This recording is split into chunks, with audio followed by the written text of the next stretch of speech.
Sell কাউন্টের বিভিন্ন option create করব। So এখানে আমি দুইটা অপশন অলরেডি বানিয়ে রেখেছি, এটা বোঝাচ্ছি জাস্ট। সো এখানে দেখেন এই যে একটা কালার পিকার আসছে, যেটা আমরা গত দিনে রেজিস্টার করছি গত পার্টে, তাই না? এবং ডিফল্টভাবে কিন্তু এই যে এই কালারটা ইউজ হচ্ছে। সো আমরা যদি এখান থেকে সিলেক্ট করি তাহলে কিন্তু এই কালারগুলো সিলেক্ট করা যাচ্ছে এবং এগুলো কিন্তু সিলেক্ট হচ্ছে। আর এইটা আমরা করেছি কি অ্যানাবেল, অর্থাৎ এইটা অ্যানাবেল, এই প্লাগইনের কাজটা অ্যানাবেল রাখবে কি রাখবে না সেটার জন্য।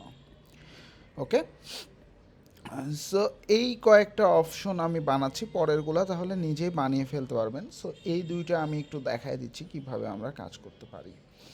সো এটার জন্য আমরা ফার্স্টেই দেখেন এই যে এখানে আমরা একটা টেবিল নিয়েছি, জাস্ট এতটুকুন ছিল, টেবিল নিয়েছি এবং একটা টিআর নিয়েছি এবং টিডি নিয়েছি, ঠিক আছে? তার মধ্যে প্যারাগ্রাফ আকারে আমরা প্রথমে একটা ইনপুট নিয়েছি, টাইপ চেক বক্স, ইনপুটের টাইপ কি চেক বক্স, এবং এখানে একটা আইডি দিয়েছি এবং একটা নেম দিয়েছি। এই নেমটা অ্যাকচুয়ালি আমরা রেজিস্টার করেছিলাম, মনে আছে? এই যে ফার্স্টে, তারপর টেক্সট কালারে কয়েকটা অপশন আমরা রেজিস্টার করেছিলাম না, সেটিং, রেজিস্টার সেটিং, এখান থেকে এবার আমরা নিচ্ছি একটা করে।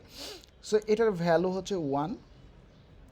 আর এইখানে একটা ফাংশন ইউজ করেছি check it. So get option আসবে, অপশন মানে গেট অপশন থেকে এই অপশনগুলো নিয়ে নিচ্ছি, যে যখন এটা সেভ হবে অটোমেটিক্যালি গেট অপশন থেকে এটা নিয়ে আসবে, এবং এটার একটা নাম দিয়েছি অ্যানাবল সর্ট কাউট।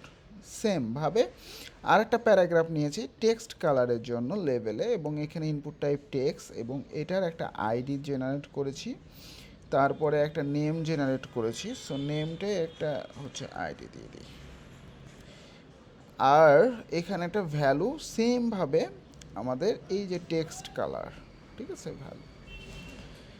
আর প্লেস হোল্ডারের মধ্যে এখানে আমাদের ডিফল্ট ভ্যালুটা দিয়ে দিয়েছি, সাইজ দিয়ে দিয়েছি, এবং ডাটার ডিফল্ট কালার এখানে একটা দিয়ে দিয়েছি। আর ক্লাস একটা অ্যাড করতে হয়েছে কালার ফিল্ড। এটা কেন? কারণ এটার মাধ্যমে কিন্তু আমরা এই যে কালার পিকারটা অ্যাড করেছি, কালার ফিল্ড, যেইগুলোতে আমরা কালার চাচ্ছি সেইগুলোতে কিন্তু আমরা জাস্ট ক্লাসটা অ্যাড করে দেবো, কালার ফিল্ডটা। ওকে, তাহলে এবার কিন্তু এগুলোর মাধ্যমে আমাদের আউটপুটটা কি আসছে, আমরা যদি এখানে সেভ করি, সেভ করে এবার যদি যাওয়ার পর যদি এখানে রিলোড দিই, তাহলে আমাদের দেখেন এখানে আমাদের এই যে এই কালার পিকারটা চলে আসতেছে। সো এখানে যদি আমি ডিফল্টে ক্লিক করি, যে ডিফল্ট কালারটা, ঠিক আছে, আর প্লেস হোল্ডার কালার হচ্ছে ওইটা। সো এখান থেকে আমরা সিলেক্টও করতে পারবো।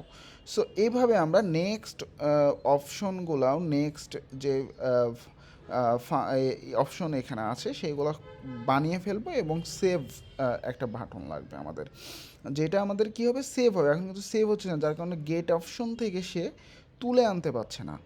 আমি যখন রিলোড দিচ্ছি দেখেন এখানে কিন্তু আবার আগের মতো আসছে, কারণ এটা সেভই হচ্ছে না, তাই না?